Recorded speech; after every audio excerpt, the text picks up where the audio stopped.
And when you're in the zone, you're expanding your skills in a manner that's intrinsically rewarding because you're succeeding. You have a lot of potential as a child, but none of that is capable of manifesting itself as freedom before you become disciplined.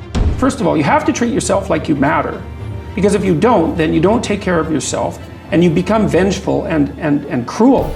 Wanna soar? Get a mentor.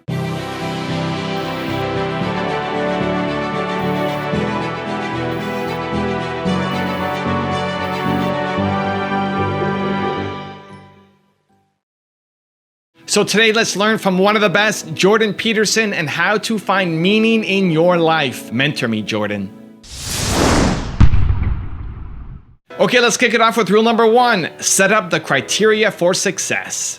But one of the main reasons that people don't get what they want is because they don't actually figure out what it is. And the probability that you're going to get what would be good for you, let's say, which would even be better than what you want, right? Because, you might be wrong about what you want easily. But maybe you could get what would really be good for you. Well, why don't you? Well, because you don't try. You don't think, okay, here's what I would like if I could have it. And I don't mean in a way that you manipulate the world to force it to deliver you goods for status or something like that. That isn't what I mean. I mean something like, imagine that you were taking care of yourself like you were someone you actually cared for. And then you thought, okay, I'm caring for this person. I would like things to go as well for them as possible. What would their life have to be like in order for that to be the case? Well, people don't do that. They don't sit down and think, all right, let's figure it out. You've got a life. It's hard, obviously. It's like 3 years from now, you can have what you need. You got to be careful about it. You can't have everything. You can have what would be good for you, but you have to figure out what it is, and then you have to aim at it. Well, my experience with people has been if they figure out what it is that would be good for them, and then they aim at it, then they get it. And it's strange because it's a strange thing. It's not quite that simple because, you may formulate an idea about what would be good for you, and then you take 10 steps towards that, and you find out that your formulation was a bit off, and so you have to reformulate your goal. So you're kind of going like this as you move towards the goal. But a huge part of the reason that people fail is because they don't ever set up the criteria for success. And so since success is a very narrow line and very unlikely, the probability that you're going to stumble on it randomly is 0.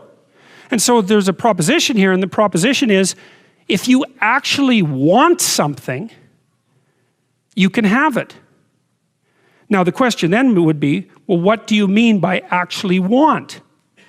And the answer is that you reorient your life in every possible way to make the probability that that will occur as certain as possible. And that's a sacrificial idea, right? It's like, you don't get everything. Obviously. But maybe you can have what you need. And maybe all you have to do to get it is ask.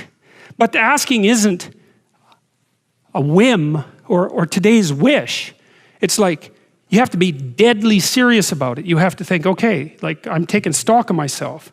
And if I was going to live properly in the world and I was going to set myself up such that being would justify itself in my estimation, and I don't mean as a harsh judge, exactly what is it that I would aim at? Sit on your bed one day and ask yourself, what remarkably stupid things am I doing on a regular basis to absolutely screw up my life? And if you actually ask that question, but you have to want to know the answer, right? Because that's actually what asking the question means. It doesn't mean just mouthing the words. It means you have to decide that you want to know. You'll figure that out so fast it'll make your hair curl. Rule number 2, set goals properly. Tell your kid, here's an impossible thing. Why don't you go out and fail?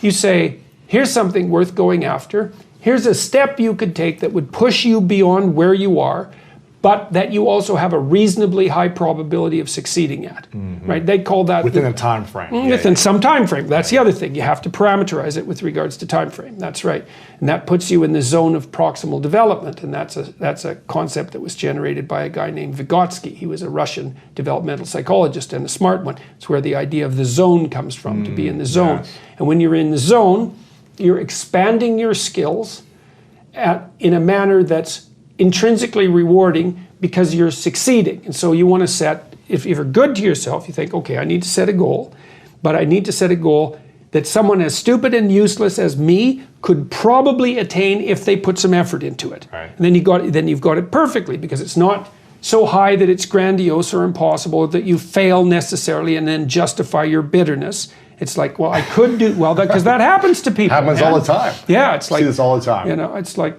yes, exactly. Well, I set a goal and I didn't attain it, so I'm not going to set any more goals. Right. It's like, no, you set a goal that was inappropriate. For the time frame. Yeah. That's right. You didn't calibrate it properly. Yeah. And you're playing a trick on yourself because you wanted to fail so that you could justify not having to try. And being a victim. Yeah. Which isn't helpful. You're still going to be a victim. It's like, there's no way out of that, man. Yeah. So, you know, because life is a challenge that in some sense can't be surmounted. So there's no way out of your problem. But there are certainly proper ways of dealing with it. Yeah. Also, if you want more confidence, check out my 254 Confidence series. It's free. The link is in the description below. If you're going to speak effectively, you have to know way more than you're talking about. Rule number 3, become disciplined. We kind of have this idea that, well, you're free as a child, and then let me see if I can put this properly, that you have a certain delightful, wonderful, positive freedom as a child, and then that's given up as you approach adulthood. But the truth of the matter is that you have a lot of potential as a child, but none of that is capable of manifesting itself as freedom before you become disciplined. And discipline is a matter of the imposition of order, and the order is necessary, especially for people who are hopeless and nihilistic. And lots of people are hopeless and nihilistic, way more people than you think. And part of that is because no one's ever really encouraged them. And so the book is in part a matter of encouragement. It's like, lay a disciplinary structure on yourself, get the chaos in check, and then you can move towards a state that's freer, because it's discipline first. Like, look, if you're going to become a concert pianist, there's going to be several thousand hours of extraordinarily disciplined practice. That's the imposition of order on your potential, let's say. But what comes out of that is a much grander freedom.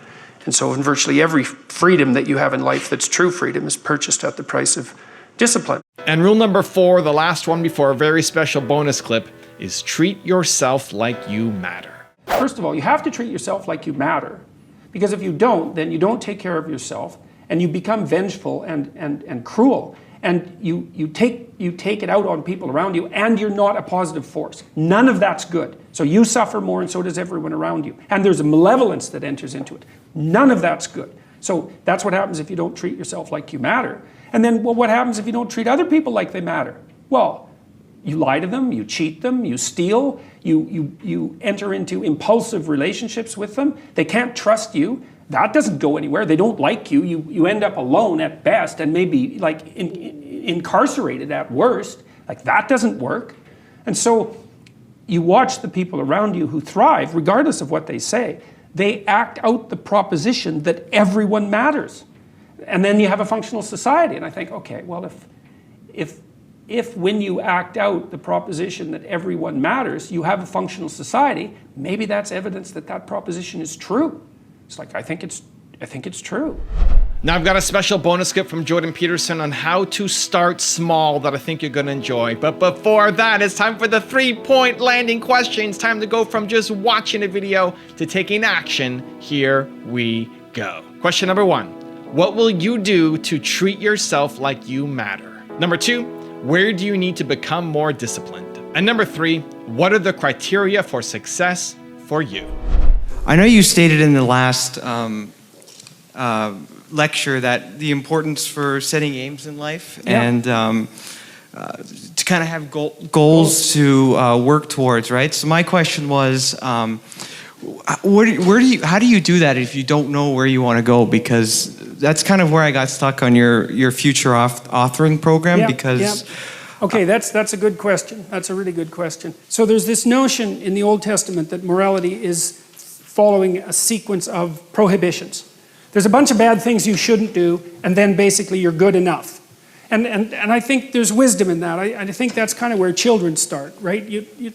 I mean, I love children and all that, but they're crazy little creatures, and they need to be, civilized. And partly what you do is you lay prohibitions on them, and mostly what you're trying to do is lay prohibitions on them for the behaviors that, if they manifested, would make their life miserable. So this is why this thing that I've said to people has become this crazy internet meme, but that's to clean up your room.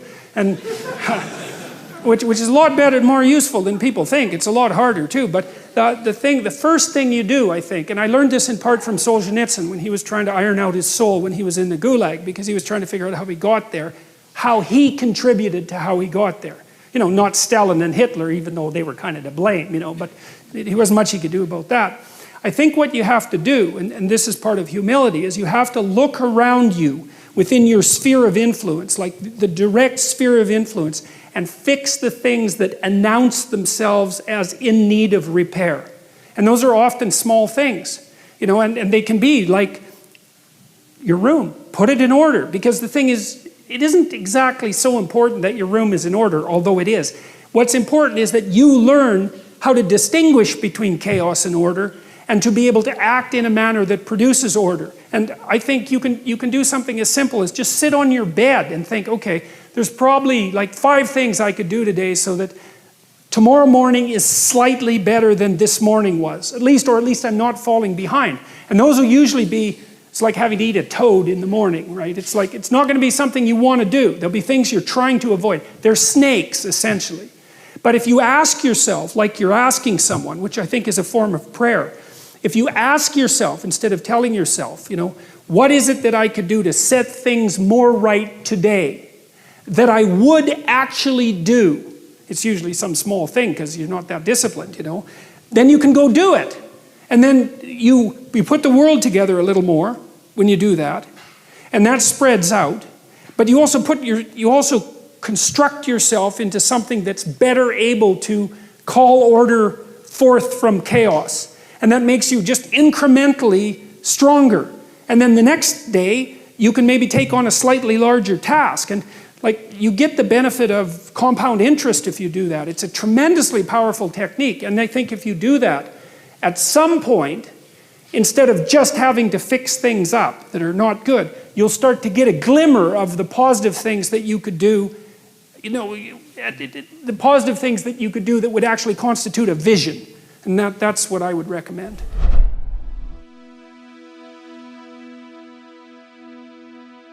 If you want more Jordan Peterson, check out the top 10 rules video I made on him. The link is right there next to me. I think you'll enjoy it.